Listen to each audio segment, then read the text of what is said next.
बोलिए गोविंद भगवान की जय, सनातन धर्म की जय। मेरे प्रिय सज्जनों, आपने परमात्मा की अमृतमयी कथाओं का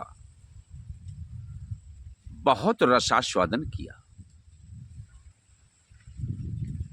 वेदों के द्वारा, भागवत के द्वारा, रामायण के द्वारा, गीता के द्वारा, अन्य ग्रंथों के द्वारा, ऋषि मुनियों के द्वारा, विद्वान ब्राह्मणों के द्वारा आप धार्मिक कथाएं बड़ा ध्यान लगा करके श्रवण करते हो। उन कथाओं के अंदर बहुत सारे रहस्य छुपे हुए होते हैं, जिससे कि आपको जागृति मिले। अपने आप को जगाना है तो आपको अपना चित्त लगा करके कथाओं को श्रवण करना पड़ेगा, उन कथाओं के तत्व को जानना पड़ेगा। मेरे प्रिय सज्जनों, आत्मा सुपरमात्मा, आत्मा ही परमात्मा का स्वरूप हुआ करती है। एक हमारा शिष्य था जो ब्राह्मण परिवार से था। वह ब्राह्मण परिवार में बच्चा बड़ी ही शालीनता से अपने नित्य क्रियाएं किया करता था। हवन, यज्ञ, कथाएं, नामकरण आदि बड़े अच्छे तरीके से किया करता था।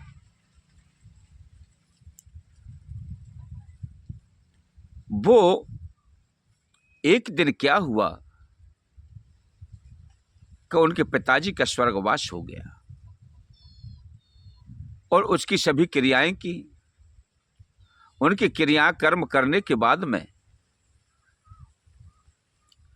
उसने उस ब्राह्मण पद को संभाल लिया, क्रिया कर्म करने का। अब सारी क्रियाएं अपने जजमानों के यहां वही किया करते थे।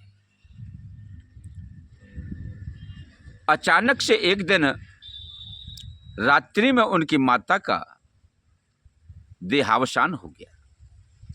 माताजी स्वर्ग को सिधार गईं। ब्राह्मण देवता जो उनके पुत्र थे वो कहीं कथा करने गए थे। जब उनके पास सूचना पहुंची तो वह लौट करके आए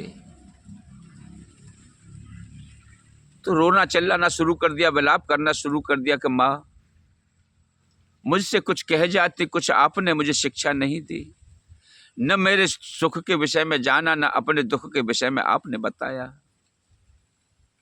आप मुझे छोड़ करके चली गई। अब मैं किस प्रकार से अपना जीवन यापन करूंगा, क्योंकि मेरा एक सहारा आप ही थी।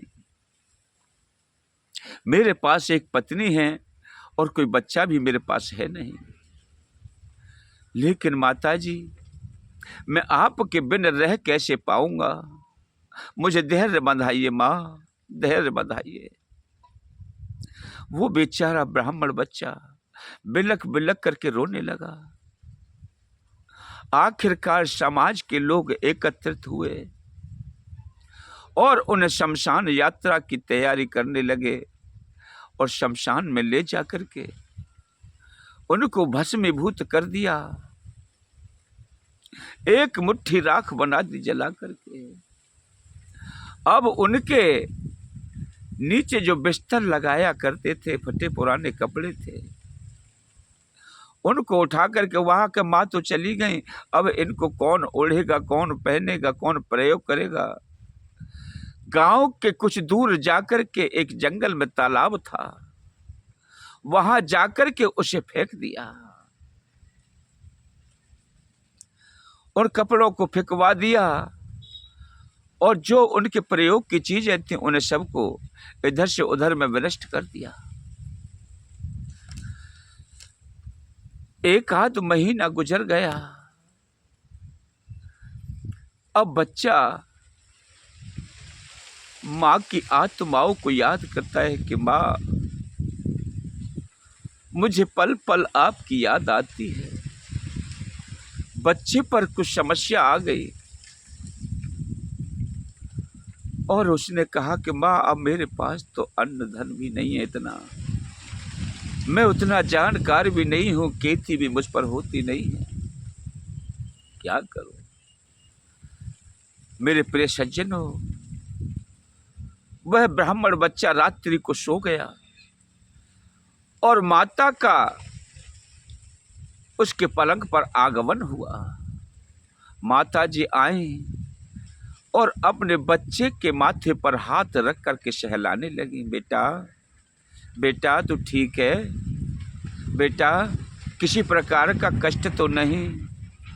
अब स्वप्ना अवस्था में बेटा माँ से बतला रहे हैं। उन्होंने कहा, माँ तुम कहाँ चली गई थी? मैं कैसे रहूँगा आपके बिना? काफी समय हो गया, कहाँ चली गई थी? आप अब आई हो। कि बेटा, सबको जाना है, कोई यहाँ अजर अमर नहीं है। आया है सो जाएगा, राजा रंक फकीर। अरे कोई चढ़ के जाए विमान पर तो कोई चढ़ के जात जंजीर। कोई जंजीर से शाकरों से बंद करके यमदूत ले जाते हैं, कोई पुष्पक विमानों पर सवार होकर के जाते हैं। ऐसा सबका करने के फल के अनुसार जैसा कर्म होता है उसी प्रकार से उसे भोग भोगना पड़ता है। मेरे लाल, दुखी ना हो, मैं तुझे बताती हूँ, जो कपड़े रखे हैं वो कहाँ हैं? कि माँ गलीचा? कहाँ? वो तो तुम्हारे गलीचे सब गंदे हो रहे थे, मैंने आपको जानने के बाद में तालाब में फेंकवा दिया था। कि बेटा, उन कपड़ों में 35,000 रुपए रखे हैं, उन पैसों को निकाल लो और अपने कार्य में लगाओ बेटा।